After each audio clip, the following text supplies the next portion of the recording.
Αλλά τρέχει και προλαβαίνει ο Κισί έξω από την περιοχή. Παλιά που βγήκε, κεφαλιά 1-0 πολύ νωρίς για την ομάδα του Ερμή με τον Ζωεάνο. Μόλις την πρώτη επιθετική προσπάθεια, 30 δευτερόλεπτα. Κάνει κίνηση και παίρνει μπάλα ο Λόπες. Παλιά στην περιοχή στο δεύτερο δοκάρι, καλή κεφαλιά από κοντά έξω, μεγάλη ευκαιρία. Τελέστηκε το κόρνερ, κεφαλιά από κοντά έξω. Θέλει να περάσει για τον Σαγκόη. Κάνει το σου, την μπάλα χτυπάει κάπου έξω.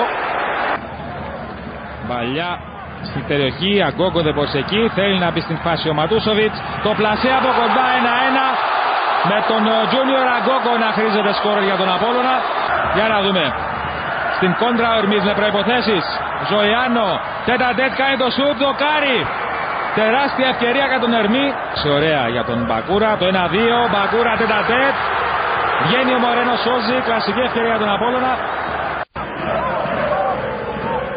8ο κόρνερ για τον Απόλλωνα, πλασαριστά αυτή την φορά το σουτ που έγινε από κοντά 2-1 για τον Απόλλωνα που γυρίζει το παιχνίδι με τον Μουσταφά Μπακούρα.